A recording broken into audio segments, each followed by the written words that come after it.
Il est pratiquement 8h20, Focus Première avec cette question, comment redonner le goût de la lecture à nos enfants, j'allais dire un peu brutalement en leur arrachant la tablette des mains. On va voir si c'est l'une des solutions. Jean-Michel Blanquer lance un appel solennel pour la lecture. Il faut offrir des livres, il faut en prêter. Il a lancé cette grande campagne hier et on en parle dans Focus Première ce matin avec nos deux invités. Agnès Perrin-Turenne, directrice pédagogique chez Academia, ancienne professeure des écoles, j'ai bon ? Bonjour et merci d'être avec nous. Et Bernard Werber nous fait le plaisir d'être aussi là avec nous. Écrivain, votre dernier ouvrage, Depuis l'au-delà, est paru chez Albin Michel. Et ce sujet de la lecture chez les enfants vous passionne. On va en parler dans un instant. Je vous propose d'abord d'écouter Alexandre Jardin, puisque c'est avec lui hier que Jean-Michel Blanquer, le ministre de l'Éducation, a présenté sa campagne pour inciter les jeunes à lire. Pourquoi lui ? Eh bien parce que Alexandre Jardin, le zèbre, préside une association qui s'appelle Lire et faire lire, avec des milliers de bénévoles qui vont dans les écoles pour aider les enfants à avoir le goût de lire. On fait lire 650 000 enfants chaque année, avec 18 000 bénévoles dans les 100 départements. Ça peut sembler gros, mais c'est pas du tout à la taille de l'enjeu. Il faut qu'on passe de 18 000 à 40 000, 50 000.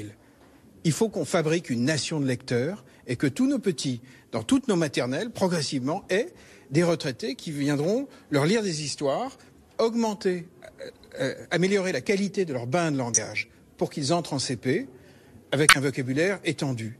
Ça fait des années qu'il défend cette cause, Alexandre Jardin. Agnès, vous observez ça de près. Les enfants lisent moins. Pourquoi, à votre avis ? Alors, ils lisent différemment.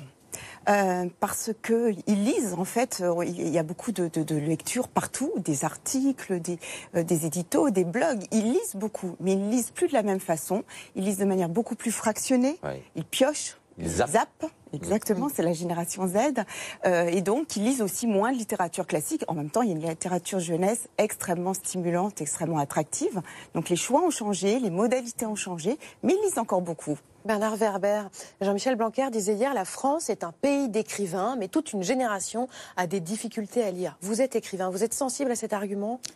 Oui, mais je crois qu'il y a un problème, c'est qu'à un moment s'est imposé l'association littérature égale littérature déprimante ou littérature triste. Il faudrait rappeler que l'objet livre est un pur objet de plaisir. L'écriture, moi je la fabrique dans le plaisir, et je crois que la personne qui reçoit l'objet doit rigoler, doit avoir des instants d'émotion, doit vivre des choses très très fortes. On oublie de dire que c'est un objet de pur plaisir et que normalement, après une journée de travail, on lit un livre, c'est encore plus fort que du cinéma ou qu'un jeu ou qu'une tablette. Ce plaisir, Agnès, c'est aux parents de le donner, non ? Ou de l'inculquer ? Est-ce qu'on fait notre boulot ? Alors, il faut le faire, mais pas que les parents. Il y a les grands-parents aussi qui sont parfois plus disponibles. Il y a effectivement les frères, les sœurs, l'environnement, les enseignants, bien évidemment. Et je rejoins tout à fait Bernard. Il faut donner la notion de plaisir. Quand on dit à son enfant « il faut lire », c'est comme « il faut faire du sport » ou « il faut manger sain », on l'applique pas toujours, on essaye.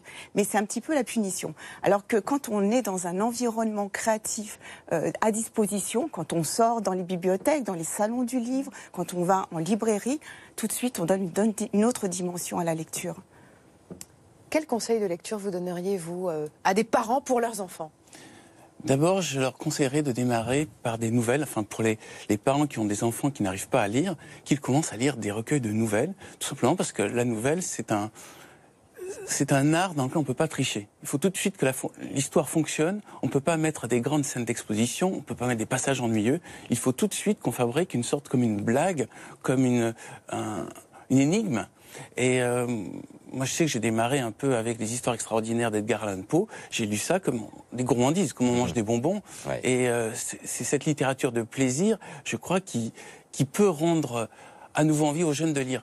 Hier, je faisais une dédicace à Lyon. Le nombre de gens qui m'ont dit « vous m'avez réconcilié avec les livres » ou « vous avez permis à mes enfants enfin de se mettre à la lecture », ça montre bien qu'il y a un déficit. Il y a une littérature qui dégoûte et qui rejette, cette littérature déprimante qui est imposée et par les médias et par certains profs, et il y a une littérature qui attire et qui amuse. Ouais. C'est quoi la littérature déprimante ? La littérature déprimante, c'est les livres du programme qui sont imposés ? C'est les écrivains qui parlent de leur nombril et qui expliquent qu'ils sont déprimés et que tout le monde devrait être déprimé. Je comprends pas, c'est ce qui est présenté le plus souvent dans les médias, comme si toute l'époque devait être à on va bientôt se suicider et tout est affreux. Alors que les livres ouvrent des univers imaginaires. Moi, j'étais nourri à Jules Verne. Jules Verne, c'est le voyage. C'est-à-dire, je suis en cours en train de m'ennuyer, je lis Jules Verne, je me retrouve dans un sous-marin au fond de l'eau en train de découvrir des décors extraordinaires. Agnès, en quoi faudrait-il qu'il se concentre ? Et il y a quand même un vrai problème de concentration chez nos Alors enfants. d'abord, il faudrait qu'ils aient du temps, parce que finalement, ils ont moins de temps qu'avant, avec les réseaux sociaux, avec les connexions Internet, avec les tablettes. Saloperie, là. Ça prend du temps. Alors, ils ont moins de temps.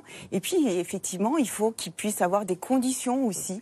Accepter de rêver, accepter de ne rien faire, c'est engager forcément sur l'espace de la lecture. Or, ils sont tellement stimulés, surstimulés, qu'ils ont moins de disponibilité et moins de concentration, effectivement.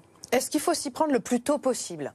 C'est-à-dire mettre un livre dans les mains des gamins dès qu'ils ont 3 à 4 ans. Est-ce que c'est là que tout se joue ? J'en ai sorti quelques-uns sous mon bureau. Surtout, il ne faut pas les forcer à lire et il ne faut pas associer le livre à un objet de devoir. Vous devez, si on se retrouve à prononcer cette phrase, vous devez lire, c'est déjà foutu. Il faut leur dire, tiens, pour te détendre un peu après le dessin animé, tu devrais lire un livre. Ouais. Et à ce moment-là, l'association se fait, c'est l'objet qui va me permettre de créer mon propre film. Parce que c'est ça l'avantage du livre comme art. C'est un art qui va forcer celui qui le reçoit à devenir réalisateur de cinéma, à faire ses voix, à faire ses décors, et donc à devenir hyper créatif. Qu'est-ce que vous pensez de l'idée de Jean-Michel Blanquer de suggérer à des gens de 50 ans ou plus de venir lire pour les enfants dans les écoles ? C'est une bonne idée, ça ?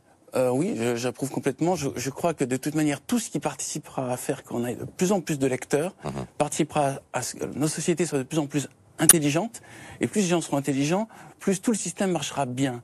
Le fait que les gens ne lisent pas et qu'il y ait un déficit chez les jeunes d'intérêt pour le livre nous prépare à des lendemains bizarres.